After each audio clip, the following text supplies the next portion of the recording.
Às vezes, a obsessão de uma pessoa por alguém pode ultrapassar todos os limites do bom senso.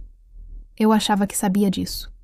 Já tinha lido relatos, visto vídeos, comentado histórias absurdas que pareciam coisa de filme. Mas nunca imaginei que eu me tornaria a protagonista de uma dessas histórias. Meu nome é Larissa.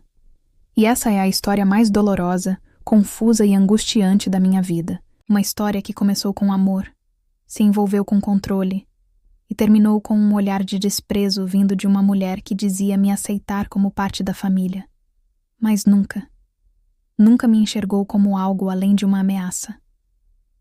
Quando conheci o Matheus, achei que finalmente tinha dado certo. Depois de alguns relacionamentos confusos, ele apareceu como alguém diferente.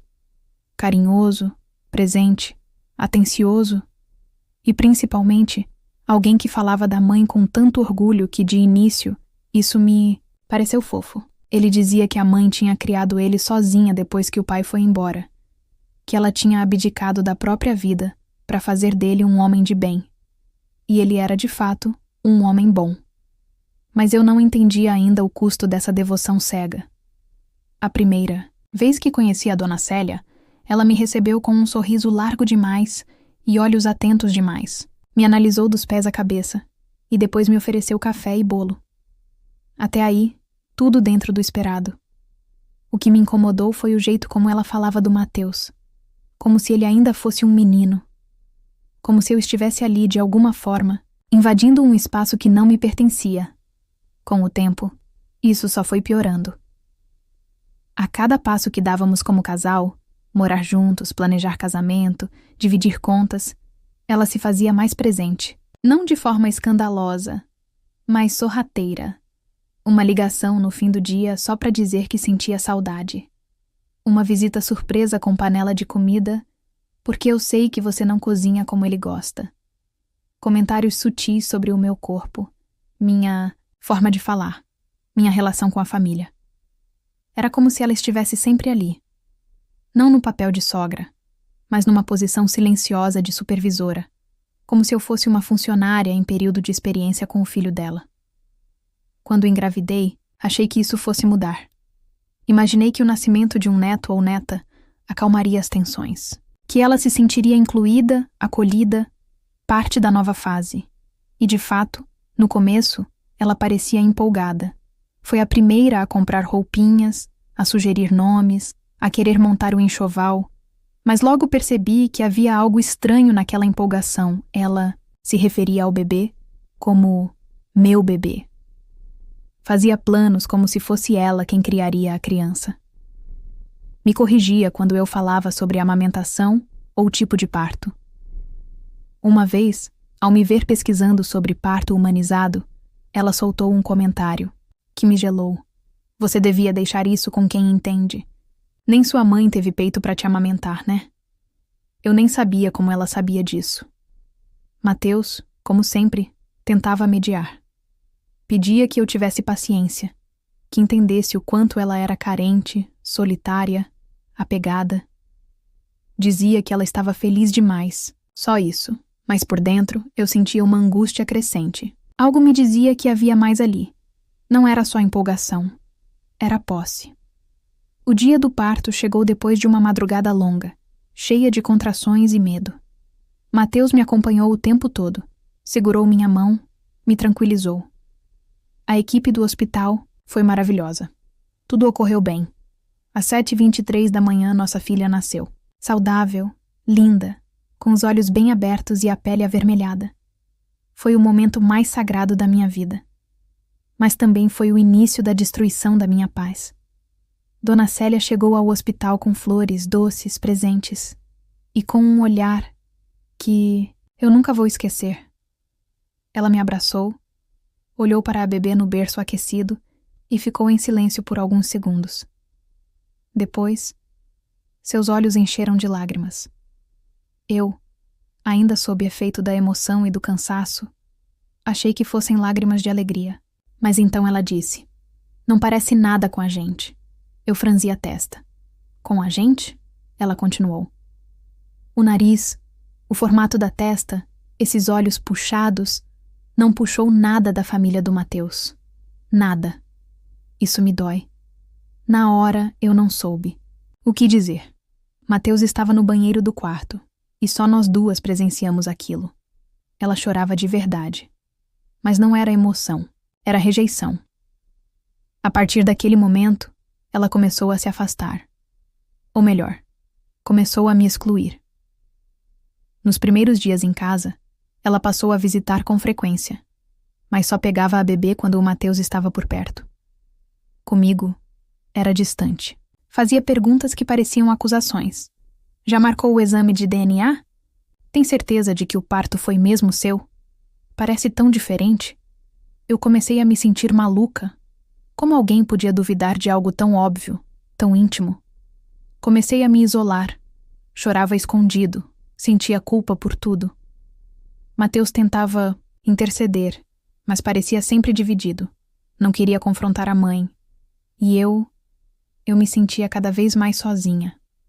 Um dia, encontrei Dona Célia com a bebê no colo, sussurrando algo perto do ouvido dela. Eu entrei devagar no quarto e escutei. Você ainda vai voltar para mim? Um dia, a gente vai se entender. Sem ela no meio, sem ela. Eu, ali, naquele instante, eu soube. Aquela mulher nunca me aceitou. Nunca quis uma nora. Ela queria ser mãe 2 vezes. E eu era apenas o obstáculo no meio disso. Quando ouvi aquelas palavras saindo da boca da Dona Célia, sem ela no meio, algo dentro de mim virou pó. Eu estava recém-parida, emocionalmente frágil, exausta, insegura. E ela falava da minha filha como se eu fosse uma barreira, como se eu fosse uma estranha ocupando um lugar que deveria ser dela. Fiquei ali parada, por alguns segundos, observando aquela cena. E confesso, tive medo. Não medo físico, mas um medo profundo, psicológico. Medo de estar entrando em um território onde a razão não se aplica mais, onde a lógica não alcança. Era como se ela estivesse vivendo uma realidade paralela, onde eu era a intrusa, a impostora, a culpada. Naquela noite, eu mal consegui dormir. E quando dormi, sonhei que estava num hospital, mas não como paciente, como visitante. No meu próprio sonho, eu olhava através de um vidro e via a Dona Célia segurando minha filha como se fosse dela. Eu batia no vidro, gritava, mas ninguém me ouvia. Acordei suada, tremendo, com a sensação de que aquele pesadelo era mais do que um aviso. Era um reflexo do que eu estava vivendo. Os dias seguintes foram um teatro de aparência. Na frente dos outros, ela era a avó orgulhosa, cuidadosa, presente. Mas quando estávamos sozinhas, a atmosfera mudava. Ela me tratava com frieza, com um tipo de polidez passivo-agressiva. Pequenas frases que pareciam inocentes, mas que, somadas, formavam uma teia de ataques constantes. Você não sabe mesmo dar banho ainda? Ah, não sabia que recém-nascido podia dormir com barulho. Bom, cada mãe com seu jeito, né? Você deu peito de novo? Será que isso não é fome disfarçada? Tudo vinha com um sorriso. Tudo vinha como se fosse conselho. E tudo vinha com aquele olhar que me atravessava, me invalidava, me fazia sentir como se estivesse sendo observada o tempo todo. Mateus, como sempre, ficava no meio. Ele via as atitudes, mas minimizava.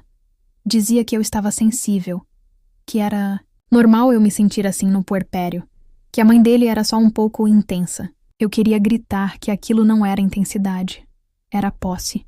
Era uma guerra silenciosa pela alma da nossa filha. E então, começaram os episódios mais estranhos. O primeiro foi quando, numa manhã, fui pegar a bebê no berço e percebi que a manta com que ela tinha dormido não era a mesma que eu tinha colocado. Era outra. Uma antiga, amarelada, que eu nunca tinha visto. Perguntei à Dona Célia, que naquele dia tinha dormido em casa, alegando que queria ajudar durante a madrugada. Ela respondeu como se fosse óbvio. Essa manta era do Mateus quando bebê. Ela dormiu melhor com ela, né? Aquilo me deu arrepios. Eu não autorizei nada. Eu sequer sabia que ela tinha entrado no quarto. Mateus disse que ela só quis ajudar, que estava emocionada, mas eu comecei a sentir que a casa já não era mais minha, que o berço não era meu, que nem minha filha era mais completamente minha. Na semana seguinte, levei a bebê ao pediatra sozinha. Era uma consulta simples, de rotina, mas eu precisava daquele momento. Precisava ser mãe sem plateia.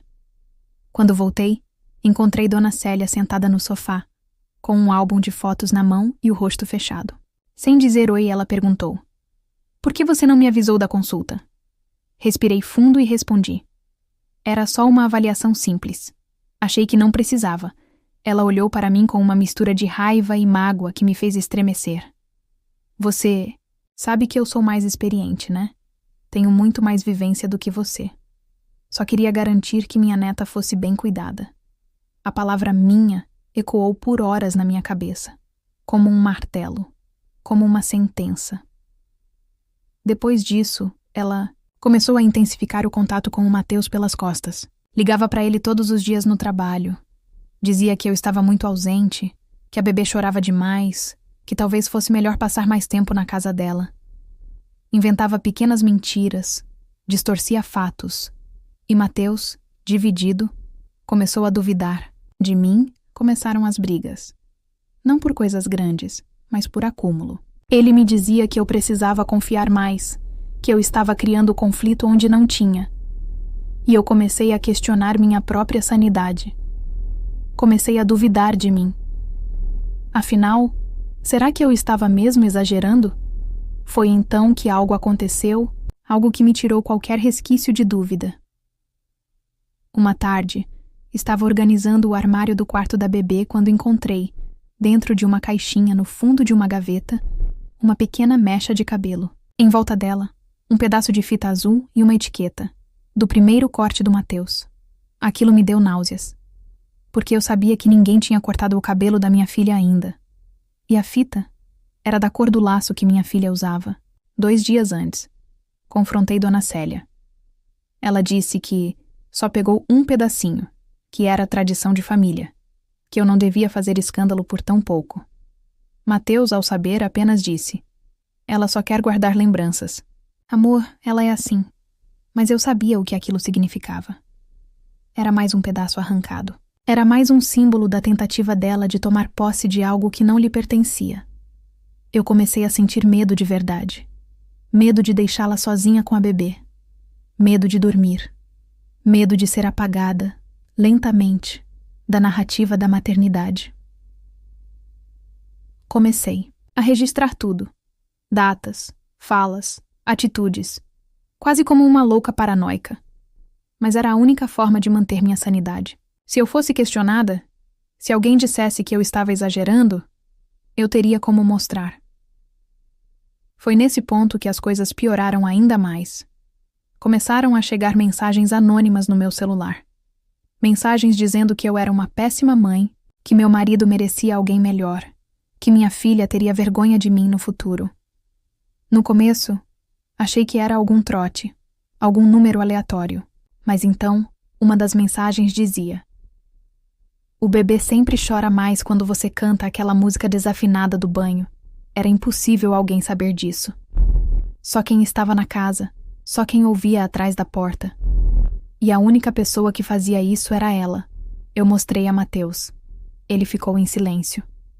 Pela primeira vez, vi um traço de dúvida em seus olhos. Mas durou pouco. Ele disse que era coincidência, que eu estava muito estressada. E eu estava mesmo. Mas não por exagero. Era exaustão. Era medo. Era um estado constante de alerta. E o pior ainda estava por vir.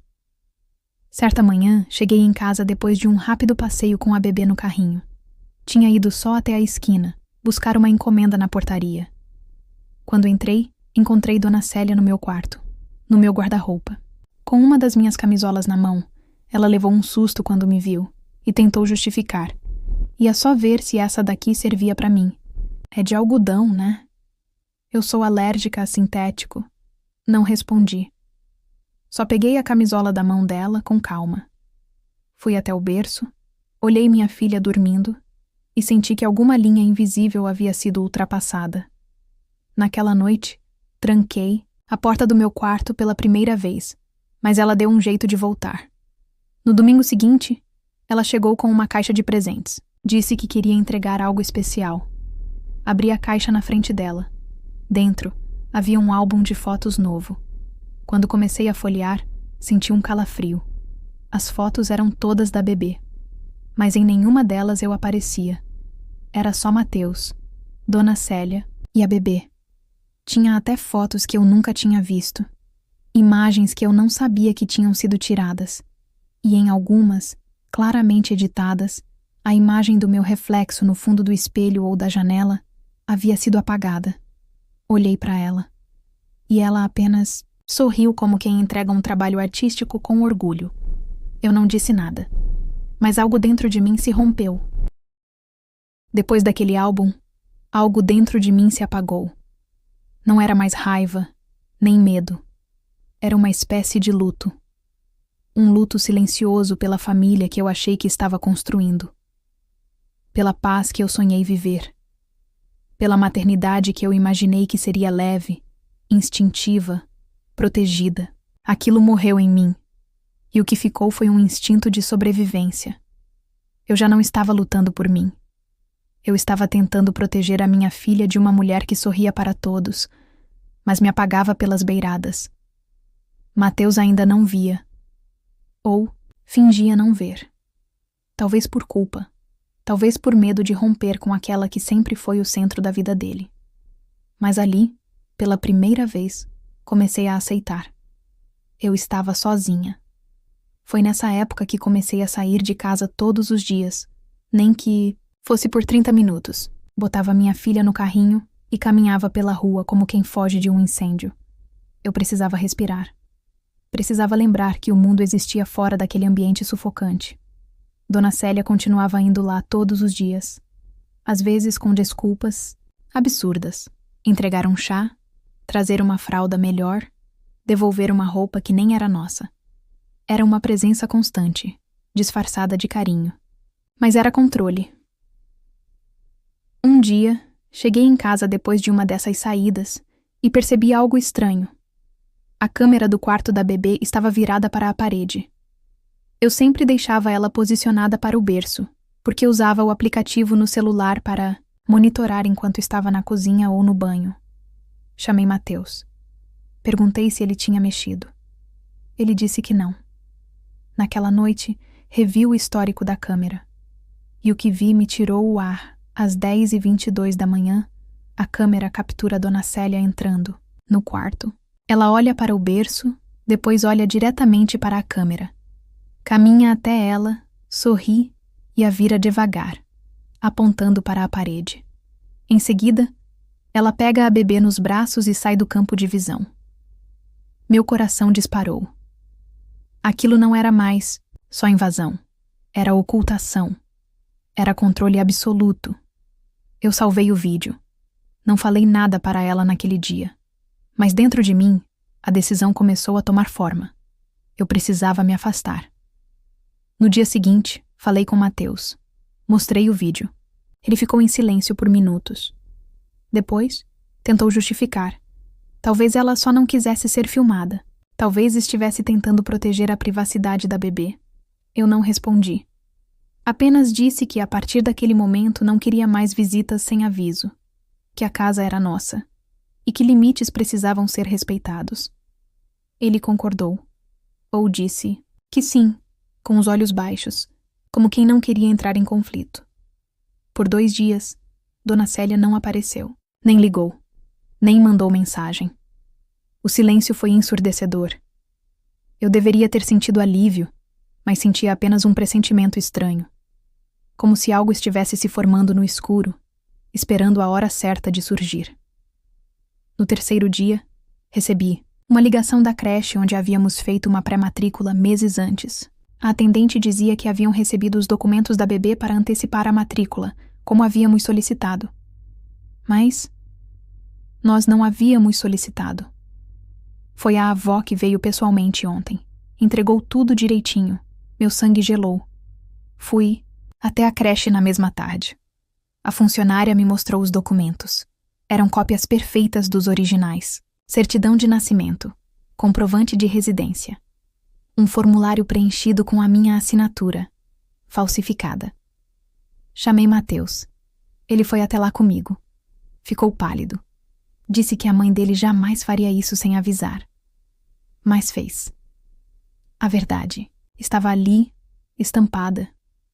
Naquela noite, decidi que não dava mais. Liguei para minha mãe, pedi ajuda. Comecei a organizar minhas coisas discretamente. Eu sabia que se fizesse qualquer movimento brusco, Mateus ficaria do lado da mãe. E eu não podia correr esse risco. Eu precisava sair com minha filha. Em paz, em segurança. Mas antes que eu conseguisse, Dona Célia apareceu no dia seguinte, e dessa vez, sem avisar. Chegou com o rosto vermelho, os olhos inchados. Disse que tinha tido um sonho terrível, que a bebê estava em perigo, que precisava vê-la, segurá-la, garantir que estava tudo bem. Eu disse que não era um bom momento, que ela devia ligar antes, que estávamos ocupadas. Mas ela forçou a entrada. Mateus estava no trabalho. Eu estava sozinha. Ela cruzou a porta, foi direto até o berço, pegou minha filha no colo e começou a chorar. Você não entende, Larissa. Ela é a única coisa que me resta. Você tem o Mateus, tem juventude, tem sua mãe, sua vida. E eu só tenho ela. Aquilo me deu náuseas. Era como se ela estivesse me pedindo para desaparecer. Naquele instante, senti algo diferente dentro de mim. Uma força que eu não sabia que tinha. Me aproximei, peguei minha filha com firmeza, olhei nos olhos dela e disse: a senhora precisa ir embora. Agora. Ela ficou parada, me encarando. Um silêncio sepulcral. E então murmurou: você vai se arrepender de me tirar da vida dela. Não respondi.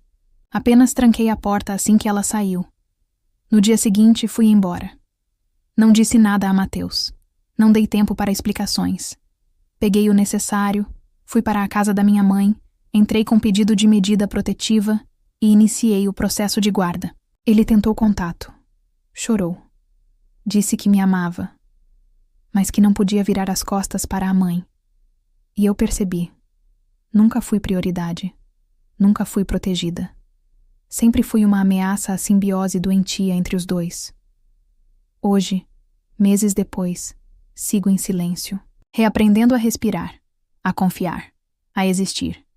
Mas até hoje, ainda recebo cartas anônimas, todas escritas com a mesma caligrafia. Os primeiros dias fora de casa foram uma mistura de alívio e dor. Eu tinha conseguido sair, tinha conseguido proteger minha filha, mas ainda assim, sentia como se estivesse com metade do corpo presa em uma armadilha. A presença da Dona Célia continuava em mim, impregnada nos meus pensamentos, nos meus medos.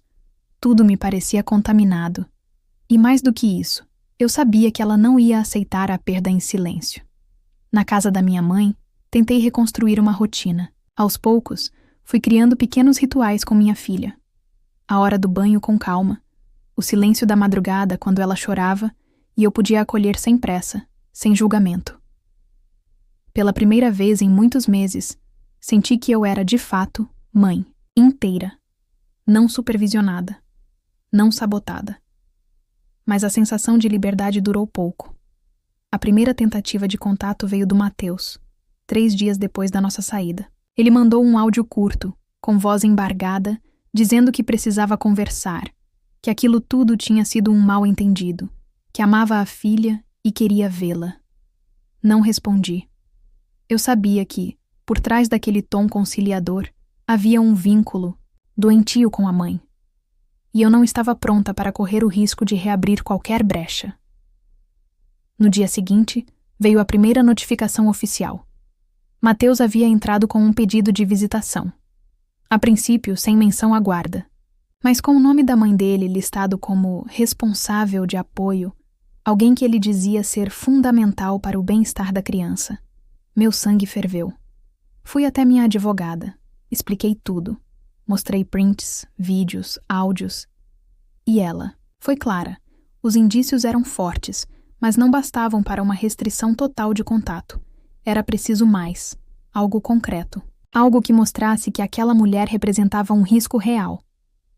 Enquanto isso, Dona Célia passou a me assombrar de outras formas.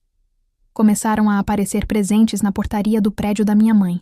Brinquedos caros, roupas novas, bilhetes, escritos à mão com frases como "A vovó nunca vai deixar você esquecer quem te ama de verdade" ou "Quando tudo isso passar, estaremos juntas de novo". Era um jogo perverso. Um tipo de perseguição emocional disfarçada de carinho. E mais uma vez, o Mateus se calava. Até que um dia, ele apareceu na porta da casa da minha mãe. Estava diferente. Mais magro, com o rosto abatido. Pedia para ver a filha. Dizia que estava arrependido, que a mãe dele tinha saído do controle, que não sabia mais o que fazer. Eu o deixei entrar, com uma condição. Ela não podia se aproximar. Ele aceitou. Passou 1 hora com a bebê no colo, chorou, pediu desculpas, me abraçou. Por um instante, pensei que talvez houvesse esperança, que ele tivesse finalmente despertado. Mas era mentira. No dia seguinte, recebi a ligação da assistente social que acompanhava o processo. Disse que havia sido comunicada de que a mãe da criança estava impedindo o pai e a avó de exercerem seus direitos afetivos. A queixa havia sido registrada poucas horas depois da visita de Mateus. Era um jogo de manipulação mais sofisticado. Eles estavam usando o sistema a favor deles, me pintando como desequilibrada, possessiva, injusta. E o pior, aos olhos da lei, eu precisava provar o contrário. Foi nesse ponto que comecei a temer perder tudo. Minha filha. Minha estabilidade. Minha sanidade. Minha mãe foi meu pilar. Me apoiava em tudo. Mas mesmo ela começou a adoecer com aquele ambiente. O estresse começou a afetar sua saúde. E foi então que eu percebi. Aquela mulher não precisava estar fisicamente perto para nos destruir. Ela já estava dentro. Dentro da nossa rotina, da nossa mente, da nossa fragilidade. Resolvi então tomar uma decisão drástica. Mudar de cidade. Falei com minha advogada. Ela disse que seria arriscado, que o pai poderia contestar, mas que, se conseguíssemos provar que era por segurança, havia chances. Começamos a coletar todos os registros. Fizemos um dossiê completo. Cada bilhete, cada áudio, cada atitude suspeita. E enquanto isso, continuei vivendo com o coração apertado. Na semana seguinte, um novo episódio me fez entender o quanto ela era capaz. Recebi uma mensagem de uma mulher desconhecida no Instagram. Dizia que precisava me alertar, que tinha visto algo estranho. Era uma funcionária da antiga creche, aquela onde a Dona Célia havia tentado matricular a bebê. Ela dizia que depois da recusa da matrícula, Dona Célia passou a ir com frequência à porta da escola. Ficava observando, às vezes por horas, dizendo às outras mães que em breve a neta dela estaria ali, que a farsa ia acabar logo. A mulher só me achou porque viu meu nome nos documentos e me procurou nas redes. Disse que ficou com medo de se envolver, mas sentia que precisava avisar. Com essa nova informação, conseguimos reforçar o pedido de restrição de contato. E por fim, o juiz concedeu a medida. Dona Célia não poderia se aproximar a menos de 200 metros de mim ou da criança. Foi um alívio, mas também uma sentença, porque eu sabia que ela não aceitaria. E não aceitou. 2 dias depois da decisão, encontrei um envelope na caixa de correio, sem remetente. Dentro, uma única folha com a seguinte frase, escrita à mão. Eu te dei a chance de fazer parte da família. Agora vai ser do meu jeito. A caligrafia era dela. Eu não tinha dúvidas. E mesmo com a medida protetiva, ela dava um jeito de se infiltrar, de me lembrar que ainda estava ali. Minha advogada usou o bilhete para reforçar a ação judicial. Mas, como era anônimo, não servia como prova irrefutável. Era mais uma ameaça sutil, como tantas outras. Mateus, por sua vez, começou a implodir. Mandava mensagens confusas. Às vezes chorava, dizia que me amava, Outras vezes, me acusava de ter roubado a filha dele. Era como se estivesse se despedaçando junto com a estrutura que a mãe dele sempre controlou. Pela primeira vez, ele estava sozinho e não sabia como existir assim. Eu, por outro lado, comecei a renascer. Lenta e dolorosamente, comecei a reconstruir uma identidade sem a sombra daquela mulher. Passei a sair mais, voltei a estudar à distância, busquei terapia. Comecei a aceitar que a vida que eu sonhei, aquela em que seríamos uma família, apesar dos conflitos, tinha morrido. E no lugar dela, estava nascendo outra. Mais real, mais dura, mas também mais minha. Minha filha crescia linda, forte, inteligente. E eu a olhava todos os dias com um misto de amor e culpa. Porque mesmo sem entender nada, ela já havia sentido o peso de uma disputa que nunca pediu para viver. E então, quando eu achava que a tormenta tinha se afastado, recebi a notícia que mudaria tudo. A notícia chegou como um sussurro, trazida pela boca trêmula da minha mãe, numa manhã em que eu pensava que o pior já havia passado. Ela entrou no quarto devagar, segurando o celular como se estivesse carregando algo sagrado. Me olhou nos olhos e disse com voz baixa: "A dona Célia teve um acidente." Por um segundo, meu corpo congelou. Não consegui reagir. Não era alívio. Não era dor. Era um tipo de paralisia que só quem foi perseguido entende. Um colapso silencioso. Ela tinha sido atropelada na frente de um condomínio residencial, na cidade onde morávamos antes. Estava andando sozinha, sem documentos, com uma caixa na mão. Segundo a polícia, o motorista não teve culpa. Ela atravessou sem olhar, distraída. No hospital, encontraram em seus bolsos 2 bilhetes. Um com o nome da minha filha e outro com o endereço da casa onde estávamos morando agora. A caixa que ela carregava foi destruída no impacto. Mas dentro, entre os papéis e objetos espalhados, havia algo que ainda me tira o ar sempre que lembro. Um álbum. Outro, como aquele que ela já havia feito antes, mas dessa vez, com fotos manipuladas de um futuro que nunca existiu. Fotos da minha filha em escolas particulares com uniformes, em festas de aniversário com bolo temático, em formaturas, na praia, no colo de Mateus e no colo dela. E eu não aparecia em nenhuma. Era um registro de uma realidade paralela. Um delírio documentado com precisão. Havia até páginas escritas à mão, como se fossem cartas da minha filha para ela. Todas começavam com: "Querida vovó, obrigada por me salvar da mamãe ruim." Eu me lembro de ter ficado em silêncio por dias. Não chorei, não gritei. Apenas me sentei diante daquilo tudo e tentei compreender como alguém podia se perder tão fundo dentro da própria obsessão. Mateus, ao saber da morte da mãe, desmoronou. Foi até o hospital, reconheceu o corpo, organizou o enterro. Eu não fui.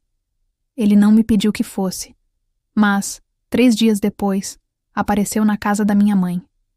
Estava diferente.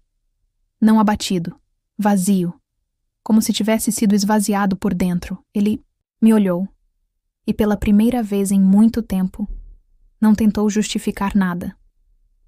Não pediu a filha no colo. Não tentou me comover.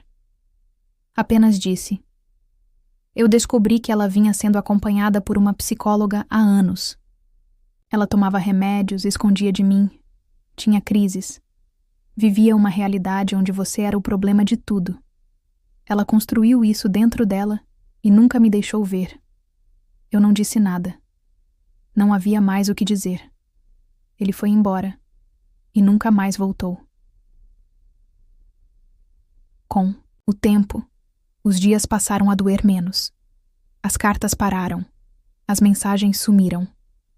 A paz que eu achava inalcançável finalmente começou a habitar nossa rotina. Mas não foi como eu imaginava. Paz, depois do caos, não é silêncio. É reconstrução. É reaprender a confiar, a dormir, a sair com a filha sem olhar para os lados esperando um vulto familiar. É viver sem medo de que alguém queira apagar sua existência da história da sua própria família. Hoje, minha filha está com quase 3 anos. É alegre, curiosa, forte. Herdou do pai o olhar, mas os gestos são meus. E às vezes, eu me pego observando ela brincar sozinha e penso em tudo que ela quase perdeu. Penso na sombra que quase se instalou sobre nós, na memória que quase foi moldada com outras mãos. E penso também na mulher que chorou no meu parto, não por amor, mas por não ter se reconhecido em algo que nunca pertenceu a ela. A sogra que queria ser mãe 2 vezes, que nunca aceitou a ideia de que o amor do filho não era dela, que confundiu afeto com posse, que se afundou no delírio de uma maternidade eterna, mesmo que isso custasse a minha sanidade. A verdade é que ela nunca chorou pela neta. Ela chorou por si mesma, pelo fim do controle, pela quebra do espelho onde ela se via refletida em tudo que o filho fazia. Ela não morreu por minha causa. Não morreu como mártir. Morreu como vítima da própria obsessão. E eu sobrevivi. Porque entendi que amar um filho é libertá-lo. E amar uma mãe, às vezes, é saber a hora de ir embora.